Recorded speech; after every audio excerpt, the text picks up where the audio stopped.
Tuke Salim Mvurya kod gavana ma Homa Bay Gladys Wanga koro kwayo riwruok makwedo piny owacho mondo weseyo sirkand Kenya Kwanza e bwo jatend piny William Ruto e wi singo mane jatend piny oketo ne jopiny makoro gilieko ni pok ochopo kare. Jotelo go lero ni nitiere chenro mag dongruok mathoth ma sirkal osechwalo ne jopiny e higni 2 kama moko bende pod dhi nyime gi kindeni. Kane gilose kinde chenro mar rango chal mar paw tuke mar Raila Odinga motelo ne nyasi mar Madaraka Day ma bende biro bage pauno chieng' tarik 1 dwe mar 6 higani.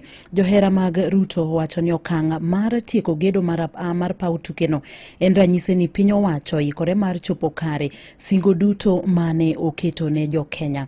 Mvurya owacho ni onego chiw puoch ne sirkal kuom sechwalo chenro mag dongruok mamoko ne jopiny.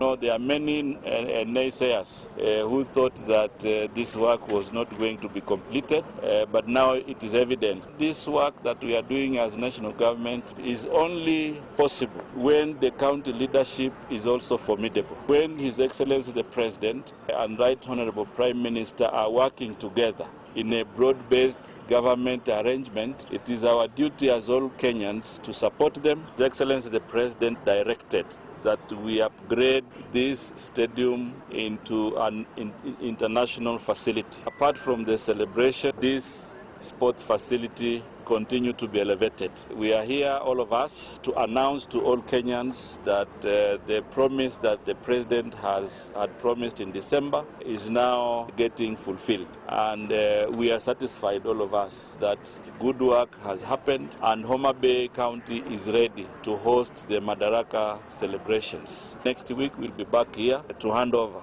because this work is going to be completed.